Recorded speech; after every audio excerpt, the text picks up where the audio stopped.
अस्सलाम वालेकुम दोस्तों, उम्मीद करता हूँ आप ठीक होंगे। This is Naushma Khan and welcome to my channel. दोस्तों, आपको पता है real estate is one of the most popular asset classes around the world. खासतौर पे जो हमारे देसी बैकग्राउंड के लोग होते हैं, इंडिया, पाकिस्तान, बांग्लादेश, श्रीलंका से, इन लोगों को खास तौर पे ज़्यादा रियल एस्टेट हमेशा अट्रैक्ट करती है। ऑल्दो ये बहुत अच्छा ग्लोबली एक एसेट क्लास है जो कि हर किसी को अट्रैक्ट करती है, मगर हमारी देसी बैकग्राउंड के लोगों को, कम्युनिटीज़ को ज़्यादा अट्रैक्ट कर रही होती है रियल एस्टेट। शुरू से आप देख रहे होते हो, बचपन से देख रहे होते हो, आप जॉब वगैरह पे भी लगते हो, तो हर कोई आपको यही मशवरा दे रहा होता है कि रियल एस्टेट सस्ती है, ऑफ प्लान ले लो, अपनी क्या नाम है, अपनी लैंड पे अपने इन्वेस्ट करो। तो इस तरीके की चीज़ें होती हैं, एग्रीकल्चरल लैंड पे इन्वेस्ट करो, अपार्टमेंट ले लो, कॉन्डो ले लो, स्टूडियो ले लो, एक्सेट्रा हो रही होती है। जब आप किसी और कंट्री में मूव होते हो, जैसे फॉर एग्जांपल जीसीसी में कहीं मूव होते हो, तो आपको सबसे बड़ी जो एक्सपेंस आपको चार्ज हो रहा होता है वो सबसे ज़्यादा होता है रेंट का ही चार्ज। तो real estate is a very very important asset class जिसमें आपको इन्वेस्ट करते हो तो लॉन्ग रन में आपको फायदा भी हो जाता है। कैपिटल अप्रिसिएशन के थ्रू आप उसको रेंट आउट करते हो तो आपको इनकम भी जनरेट हो जाती है रेंटल इनकम के थ्रू।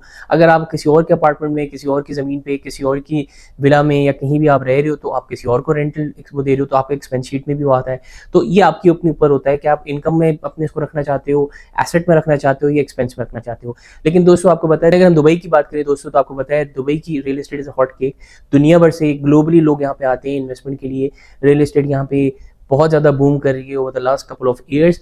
आपको पता है, जब से गोल्डन वीज़ा इंट्रोड्यूस कराया, सबसे आसानी से अगर आपको गोल्डन वीज़ा की आपको एप्लीकेशन अप्रूव करानी है, तो सबसे ईजी वे यही है कि आप इन्वेस्टमेंट करो 2 मिलियन दिरहम्स की प्रॉपर्टी पे और आपको गोल्डन वीज़ा इशू हो जाएगा। गोल्डन वीज़ा की बेनिफिट्स क्या हैं, एलिजिबिलिटी इसके अलावा और क्या है, ये सारी चीज़ें हम एक वीडियो में डिस्कस करेंगे। अपकमिंग वीडियोज़ हैं जिसमें सीरीज़ हैं जिसमें हम इसको डिस्कस करेंगे। अगर आप वैसे कंपैरिजन करना चाहते हो यूएई का गोल्डन वीज़ा वर्सेस बहरीन का गोल्डन वीज़ा, तो आप मेरी वीडियो में लिंक डिस्क्रिप्शन में लगा दूंगा, आप उसको भी ज़रूर देखिएगा। अच्छा दोस्तों, लेकिन अगर हम बात करें रियल एस्टेट की, तो दुबई की रियल एस्टेट बूम कर रही है। हम लोगों ने डिफरेंट वक्तों में, डिफरेंट वीडियोज़ में, डिफरेंट प्लेटफॉर्म्स को डिस्कस किया था कि आपके रियल एस्टेट को परचेज करने के क्या क्या तरीके हैं। स्पेसिफिकली अगर हम दुबई की बात करें तो क्या चीज़ें हैं जिसके थ्रू आप कर सकते हो। ऑफकोर्स देखें, हम लोग ज़्यादातर लोग 9 to 5 जॉब करते हैं, मैं खुद 9 to 5 जॉब करता हूँ, तो मुझे पता है कि मैं एक बहुत बड़ा अमाउंट आउटले के तौर पे या इन्वेस्टमेंट के तौर पे शायद अभी अफोर्ड नहीं कर सकता हूँ। आपको पता है 3 तरीके जो हम लोग डिस्कस कर चुके हैं रियल एस्टेट में इन्वेस्ट करने के, वो एक है डायरेक्ट परचेज, डायरेक्ट ओनरशिप।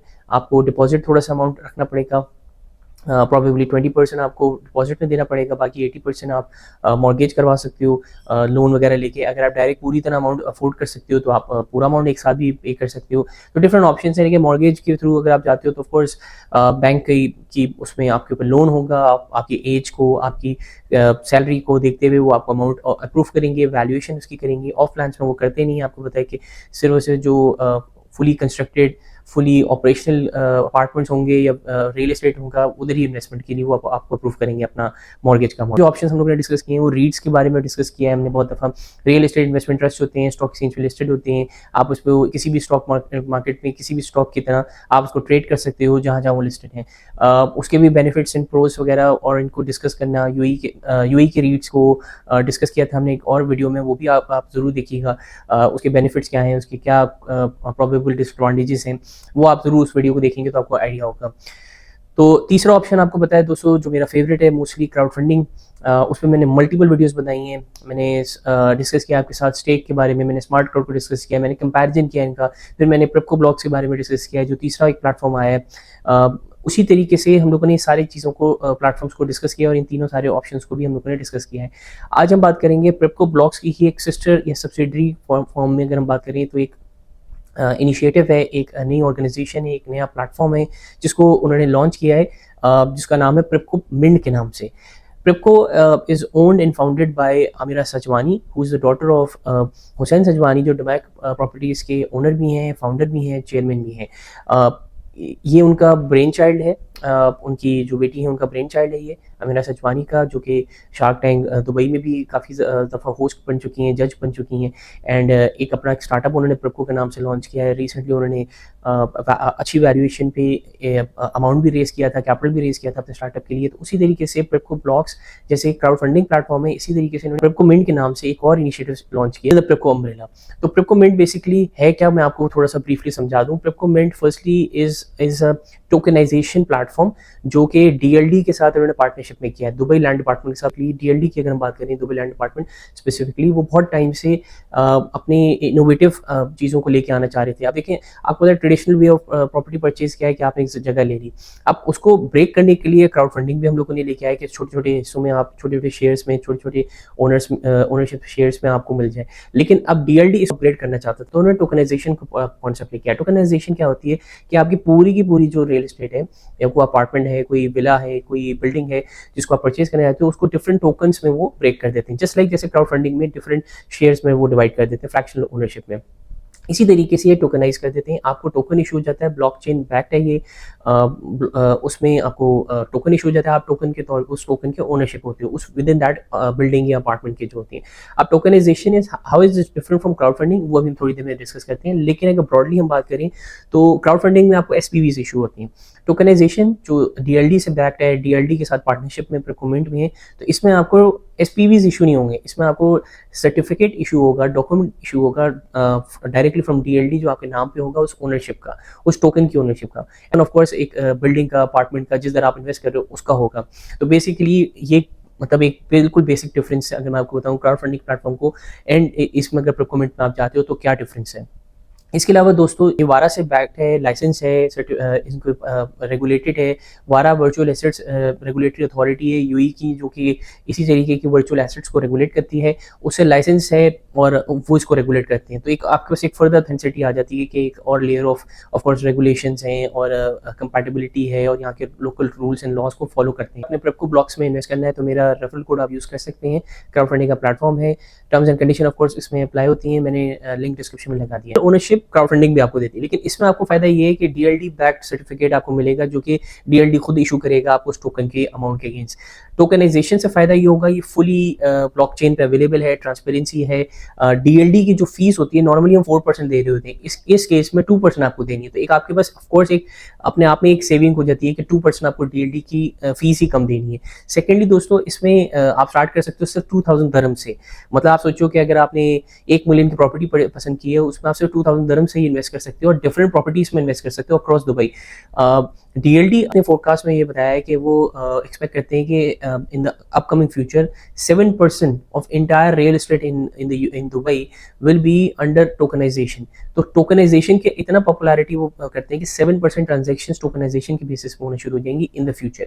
आप ये देखो कि 2000 दरम से आप मल्टीपल डिफरेंट प्रॉपर्टीज जो भी प्रेपकोमेंट के प्लेटफॉर्म पे या मार्केट प्लेस पे अवेलेबल है, आप उनको परचेज कर सकते हो 2000 दरम से। Up two of course amount ऊपर जा सकता है, लेकिन 2000 इज द बेयर मिनिमम।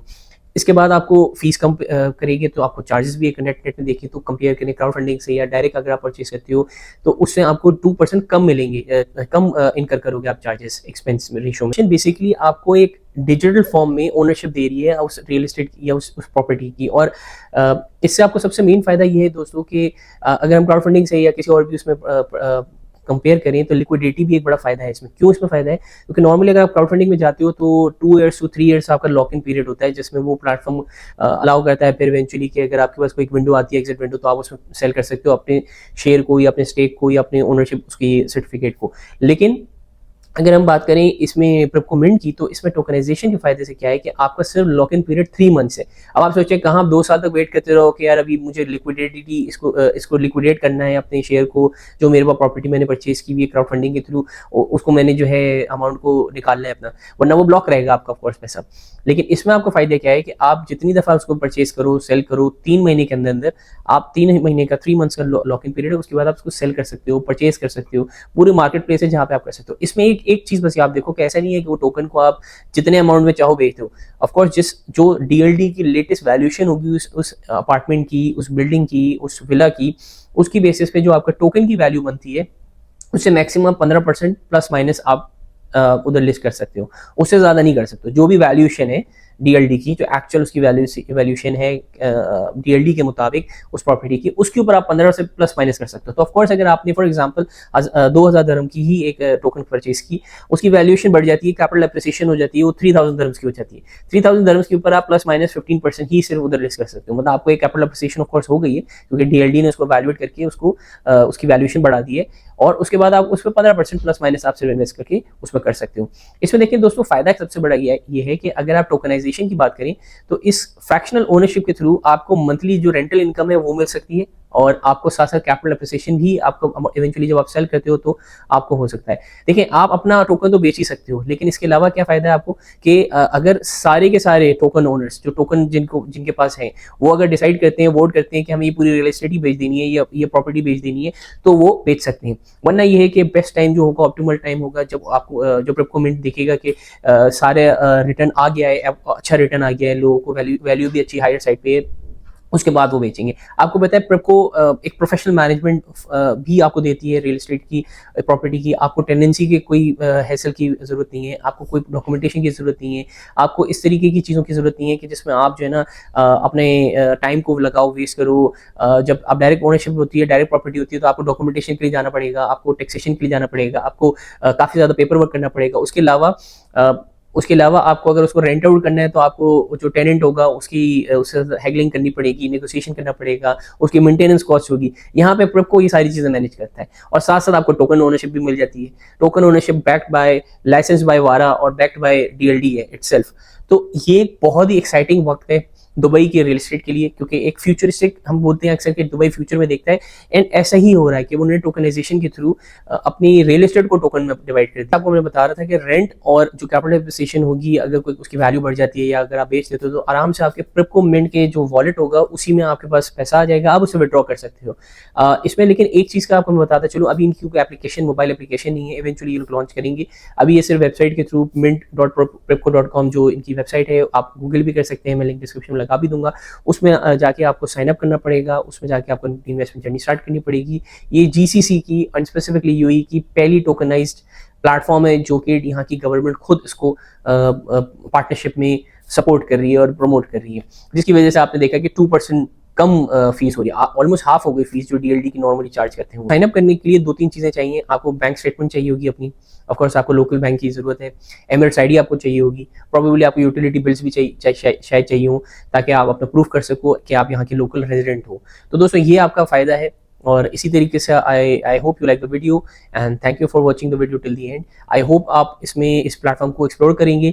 आप प्लीज़ ज़रूर बताइएगा कमेंट सेक्शन में कि टोकनाइजेशन वर्सेस क्राउड फंडिंग में आपका क्या पॉइंट ऑफ व्यू है।